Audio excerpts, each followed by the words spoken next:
Hola, mi nombre es Manuel y te saludo desde Kalamazoo, Michigan.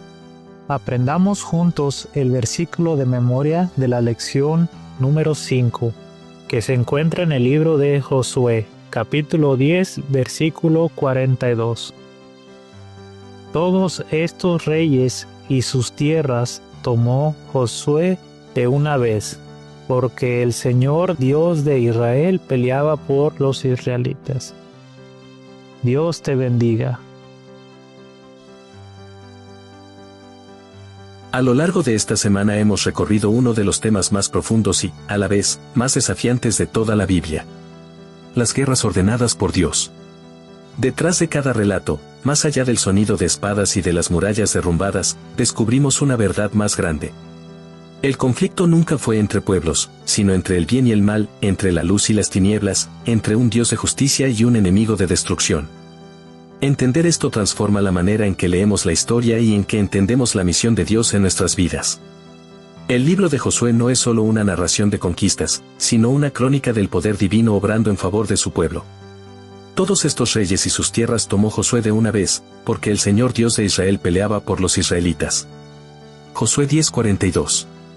Este versículo encapsula el corazón de la lección. Dios pelea por ustedes. No lo hace movido por ira o favoritismo, sino por amor y justicia. Donde el hombre ve destrucción, Dios está librando una guerra espiritual contra la corrupción, la idolatría y el pecado que esclaviza. En este repaso final, recordaremos los grandes ejes de la semana. La paciencia de Dios, su papel como juez supremo, su respeto por la libertad humana y su promesa de paz eterna, para comprender que el Dios que peleó por Israel es el mismo que hoy pelea por nosotros. Bienvenidos, mi nombre es Augusto Palacios y esto es Estudiando la Lección.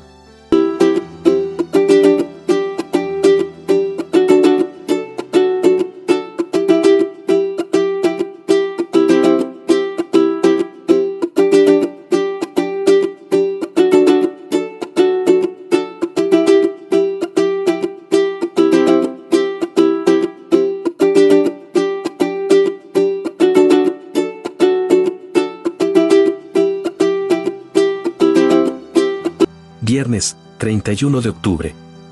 Dios pelea por ustedes. Repaso. La lección comenzó el domingo recordándonos que la erradicación de los cananeos no fue un acto impulsivo de un Dios severo, sino el resultado de siglos de paciencia y misericordia. Génesis 15:16 nos mostró que Dios dio tiempo a los pueblos para arrepentirse. Aún no ha llegado a su colmo la maldad del amorreo. Pero cuando la maldad se volvió estructural, cuando los sacrificios humanos, la idolatría y la inmoralidad dominaron su cultura, el juicio divino se volvió inevitable. Cada acción de Dios, por dura que parezca, tiene una raíz en su amor por la vida y en su compromiso con la justicia. El lunes vimos a Dios como el juez supremo, aquel que no puede ser sobornado ni manipulado. Su justicia no se basa en impulsos, sino en verdad. Él juzga para restaurar, no para condenar. El Señor declaró la guerra al pecado, no al ser humano, y al hacerlo reveló que la santidad y la justicia son inseparables de su carácter. Comprender a Dios como juez no debería inspirar miedo, sino esperanza. Hay un ser justo que defiende al inocente, que pone límites a la maldad y que un día hará que toda lágrima sea enjugada. El martes reflexionamos sobre el propósito de las guerras santas. No eran campañas de exterminio, sino procesos de purificación y despojo. Dios no buscaba aniquilar a los cananeos, sino liberar la tierra de la idolatría. Él ordenó destruir los altares paganos, no porque odiara a las personas, sino porque aborrece el pecado que las destruye. Los que eligieron abandonar sus prácticas y reconocer su autoridad, como Rahab y los gabaonitas, fueron preservados. El plan de Dios siempre incluía redención, incluso en medio del juicio. El miércoles contemplamos la dimensión más personal de este conflicto: la libertad de elección. Los cananeos no fueron destruidos por azar, sino por decisión propia. Dios ofreció paz antes de permitir la guerra, mostrando que su justicia siempre va precedida de gracia. La palabra Erem, que significa consagrado a la destrucción, nos recordó que lo que se aparta de Dios termina inevitablemente muriendo, no porque Él lo desee, sino porque fuera de su presencia no hay vida.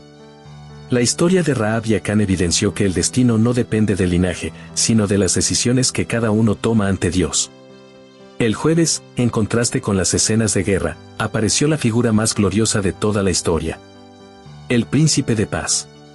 Isaías, Oseas y Miqueas anunciaron un reino en el que las espadas se convertirían en arados, y donde la violencia daría paso a la reconciliación. El relato de Eliseo alimentando al ejército sirio.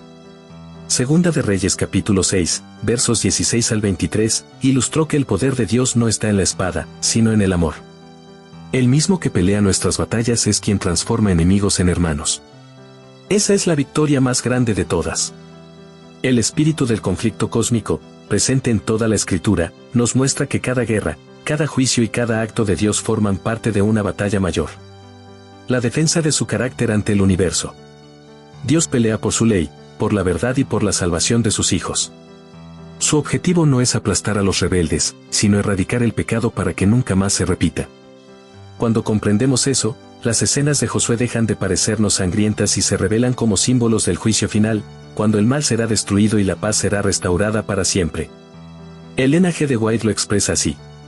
Dios es lento para la ira. Dio un tiempo de gracia a las naciones impías para que pudieran llegar a familiarizarse con él y su carácter. De acuerdo con la luz dada fue su condenación, porque rehusaron recibir la luz y eligieron sus propios caminos antes que los caminos de Dios. Comentarios de Elena de White, Comentario Bíblico Adventista, tomo 2, página 999. Esta declaración resume la fidelidad divina. Dios no actúa sin advertir, no juzga sin antes extender misericordia, y no ejecuta sin antes ofrecer perdón. La lección culmina con una gran verdad espiritual.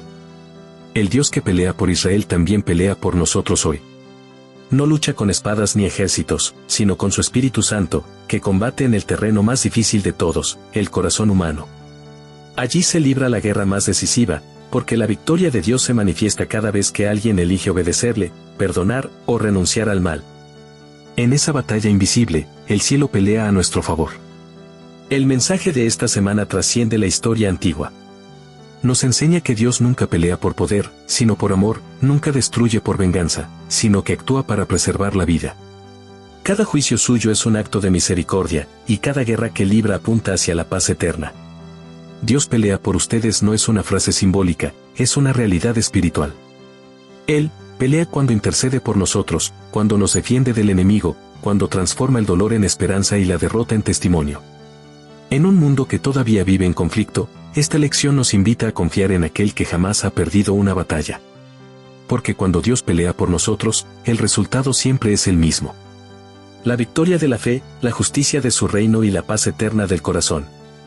Te invito a seguirme en mis redes sociales, Facebook, Instagram, Threads y X. De domingo a viernes encontrarás 2 preguntas diarias, publicadas a las 2 de la tarde y a las 8 de la noche, pensadas para reforzar lo que aprendemos y abrir espacio al diálogo. Tus comentarios siempre enriquecen nuestro estudio.